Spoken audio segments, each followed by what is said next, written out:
welcome another perspective now. Jim Allen is Executive Vice President at Booz Allen Hamilton.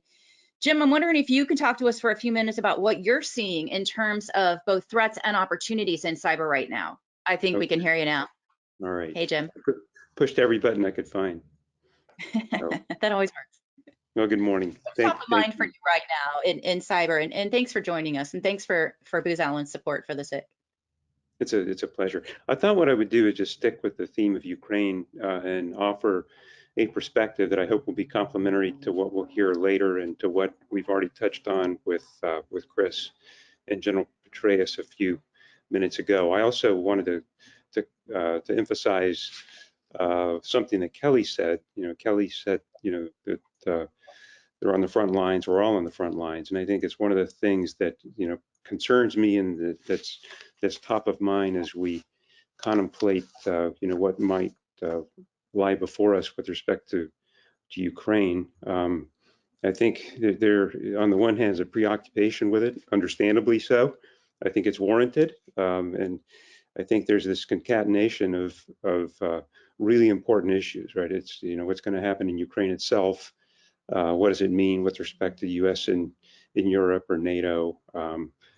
Challenge to the world, the world order, the rules-based world order. I mean, all these things are sort of in play.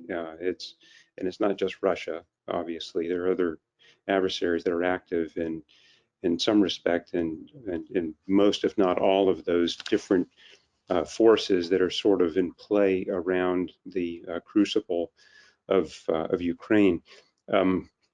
The paradox, I think, is that all of that is sort of grand stuff, right? It's the great game. It's very it's strategic.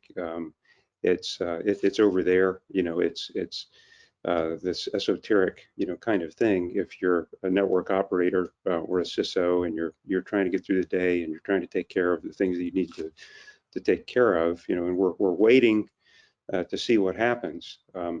But one of the things that Chris said that I liked is that we don't know exactly how this is going to play out, but we know a lot. And one of the things that we know is that what we're seeing already, pending whatever decision Putin ends up making, we're in conflict, right? And it's not pending. We're already in conflict. It's gray zone conflict right now. Cyber is already a part of that. Dmitry Perovich has been prolific in helping us understand, what's happening in Ukraine in particular. But it's really just an extension of what has come before and what is continuing now. The question really is whether we're at an inflection point that may bring an intensification of that conflict. We're all combatants, right? There's one battle space. It's not something that lives in Ukraine, and the implications of this potential intensification is not just spillover, right? It's not just that there could be some accidental leakage, from what we would love to be a hermetically sealed little part of the battle space over in Ukraine. Putin already told us, right? And one of the things, hard to like the guy, but he is very believable. And when he said a couple of weeks ago, as the U.S. was working through potential sanctions and other actions that might be taken, he said, if you hurt us, we'll hurt you. And I think he means it, right? And we ought to act as if he means it. So I think top of mind for me is just what it sort of feels like a little bit of a disconnect between what is, I think, a serious situation that is part of a continuum of this struggle that we've been engaged in.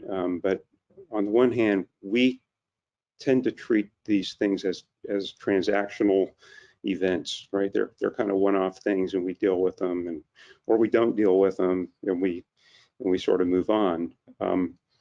The question, I think, going forward is, whether there will be an intensification, and if there is, what will the manifestation of that intensification be?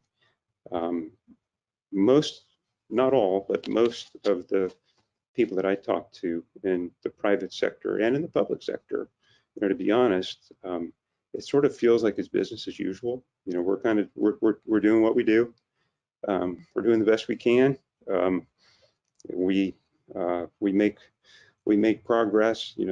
Sometimes we outrun the bad guy, and sometimes the bad guy outruns us, and then tomorrow's another day, and we deal with it, right? And in many ways, that's great, right? Because we've already acknowledged just in the short time we've been together this morning, life is messy and hard, and it's imperfect, and we deal with what we can deal with, and we improve. The question is whether we're facing a step function change of some kind, and whether we're ready. I think the message that I try to bring to my clients and others is that we are combatants, right? We are frontline. We need to act. We need to act now, and we need to act like we're in a fight, because we are. Okay, so I think there is maybe, as terrible as the situation is, there may be some usefulness in this if it can act as an accelerant to progress. But right now, it just sort of feels a little bit too far away from the reality that most of the people responsible for securing infrastructures, even critical infrastructures, it just doesn't have that immediacy, right? And it's something that I think we need to work to change. Unfortunately, we may be feeling that sense of immediacy sooner rather than later. Really appreciate your comments. And we are looking forward to welcoming you back for conversation in much more detail on this specific ransomware issue too, just a little bit later this morning. Thank you so much, Great. Jim. Thank you. Jim, and thanks also for Booz Allen Hamilton's leadership in the SIG.